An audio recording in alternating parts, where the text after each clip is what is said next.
Shalom, brothers and sisters. So let's look at some of the big stories around Israel at the moment that are needing to be seen. The first one is Muslims call for death to Israel and death to Jews in Germany. Berlin was hit with another disturbing wave of anti-Semitism as hundreds of Muslim protesters, mainly migrants, chanted death to Israel and death to the Jews in two neighborhoods with a large Islamic presence, Rensburg and New Köln. The rally was centered on the ongoing controversy at the Temple Mount in Jerusalem, where radical Palestinians barricaded themselves in the Al-Aqsa Mosque in violation of the compound's rules. Israel's ambassador to Germany, Ron Prosser, slammed the rally, accusing participants of abusing Germany's freedoms and unreservedly calling for the annihilation of Israel and the Jews. In a powerful tweet, he accused them of flouting democratic values, crossing every red line, and spitting in the brown fascist well from which they drink. The rally was captured on video, which shows protesters chanting Free Palestine and anti-Semitic slogans. According to the organization Demok, the protesters also glorified the terrorists. Many Muslims were draped in their Palestinian war scarves, keffiyehs, which many believe to be the modern equivalent of a Nazi swastika, while chanting the genocidal anti-Jewish Islamic chants. For example, mobs screamed, "From the river to the sea, Palestine will be free." This is code for eradicating the state of Israel from existence.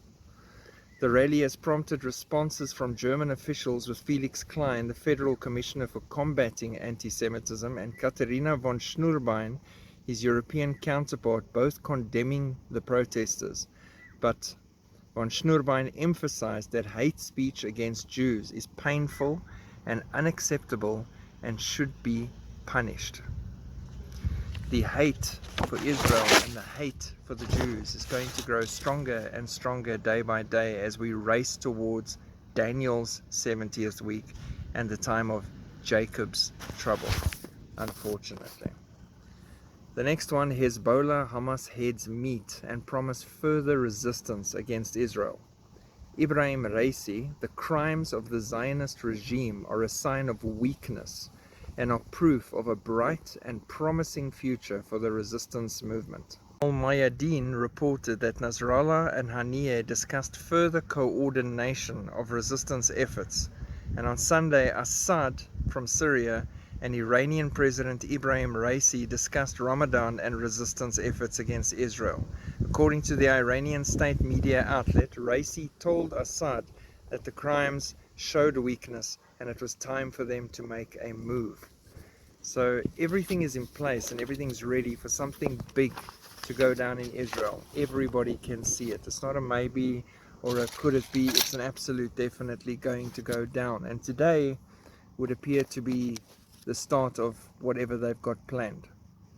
Raisi further claimed the world was changing and that support was not growing for the axis of resistance against Israel, according to Iranian student news agency.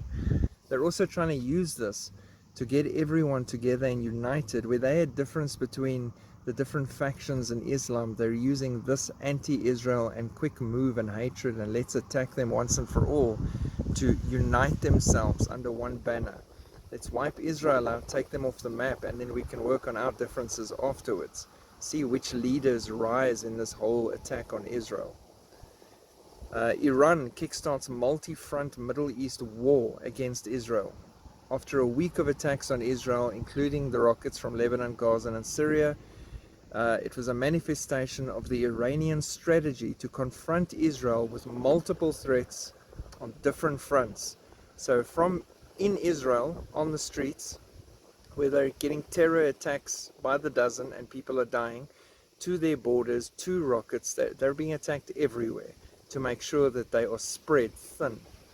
The Lebanese terrorist group's power has grown exponentially. Not only has it got an arsenal of more than 100,000 rockets, but it's developed more sophisticated systems such as precision-guided munitions, and along with Hamas, it has drones that is used to target Israel and threaten energy exploration off the coast.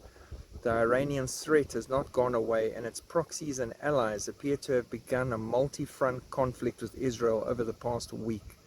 This involved a drone on April 1, the rocket fire April 5 to 7, 34 rockets from Lebanon on Passover, April 6 rocket fire from Syria, April 8 and 9, shooting attacks in the West Bank, drone from Gaza. It's non-stop and chaotic. In Israel, the IDF continued to reinforce itself with additional reserve forces, which was itself a response to several days of rocket attacks from Gaza and Lebanon and Syria, as well as multiple terror incidents and attacks from the surrounding Temple Mount and all over Israel against Jews. The IDF last week called up unspecified numbers of reservist border police officers and air defense and air force attack personnel. On Saturday, it was announced there would be reinforcements of police in Tel Aviv following the car ramming attacks. On Sunday, the IDF and Israeli police announced they were calling up an additional 4 companies of reservists after calling up 6 companies already. And then on Sunday, the IDF said as well that multiple additional battalions in recent weeks will handle security issues in Huwara and the West Bank hotspots. Elimination of Israel on the horizon, IRGC commander. Iran is promising to deliver a strong and decisive response to Israel's recent airstrikes in Syria that killed 2 Iranian military advisors. The Israelis know they have received and will receive a harsher blow compared to what they have dealt to us. Brigadier General Mohammad Reza Naqvi, a deputy commander with Iran's Islamic Revolutionary Guards Corps. He said this during the funeral held Wednesday for the 2 Iranian military advisors killed last week after Israel's strikes in Syria. The blood of our martyrs is far more valuable than killing a Zionist in retaliation. Although this will happen, the main revenge is the liberation of Al-Quds. Naqvi was quoted as saying in Iran's state-controlled press, referring to the mosque located on the Temple Mount, "We are seeing the collapse and elimination of Israel, and this is certain. The resistance movement," Naqvi said, "will not stop resistance until the elimination of Israel and cleaning up the region from their evil presence." The Israeli government is more isolated in the Middle East than ever since China helped broker a diplomatic deal between Iran and Saudi Arabia and is working to restore Syria's reputation in the region. So he doesn't just want them removed as a nation, he wants to clean up their evil presence, as in go around and wipe out every single Jew he can find. This is Adolf Hitler level hatred that they're driving. And to keep their hands supposedly clean so that Israel doesn't have a legal right to hit them internationally, they work through the proxies that they've been supplying with weapons that they've been building up all around Israel for many, many years now. Most of those proxies are ready to go. Most of them are standing ready and prepared to attack Israel and go all out and do this thing. So a lot of people are asking, what is this Quds Day or Al-Quds? So Quds Day is officially known as International Quds Day. It's the annual pro-Palestinian event held on the last Friday of the Islamic holy month of Ramadan to express support for Palestinians and oppose Israel and Zionism. It takes its name from the Arabic language name for Jerusalem, Al-Quds. The event was initiated in 1979 in Iran shortly after the Islamic Revolution. So Quds Day is held in several countries, mainly in the Arab world and broader Muslim world, with protests against the Israeli occupation of East Jerusalem. Rallies are held in various countries by Muslim and non-Muslim communities around the world. So South Africa is celebrating it too and chanting anti-Israel slogans. There's judgment that comes with that. Read the Bible. So today is Iran's Al-Quds Day, because they have them at different times, and Iran is the focus here. Most Muslims believe that today is Israel's last day. They're already massing to Temple Mount, and most of Israel's borders are hot right now. So Iran even had a clock at one stage in their public square that had a countdown to, I think, 2028 to 2029, somewhere around there, for Israel's destruction. That clock packed up because their power utility couldn't keep it going. So hilarious. It just shows you when you plot and plan against people of God. But now apparently they want to do it now and get it done with, because 7-year tribulation period. A no-tam notice has been published for all civilian flights within 6 kilometers of the borders of Lebanon, Syria and Gaza, and this will last until Sunday, because the world knows something is ready to go down in that area. Hezbollah's leader Nasrallah is constantly making a lot of noise on social media about Israel being destroyed and wiped out, and Israel's about to find out something big today. Well, what is it? Is it something interesting? We're about to find out. Cyber attacks on Israel so far are off the charts, and Russia has been proven to be involved in those cyber attacks as well, which again proves that they're working with their new alliance of Muslim nations. At the end of the day, there will be a Gog and Magog war, and Russia will be in their full force. But this could be a Psalm 83 war set up, where it's all the Muslim nations taking their first pot shot. This could be Damascus getting wiped out if Israel has to retaliate with their nuclear weapons against an overwhelming enemy that attacks all at once. Because if they launch their 100,000 plus rockets all at once, the Iron Dome can't handle that amount all at once. There's no way. A lot of that is going to have to get through, unless God. But God.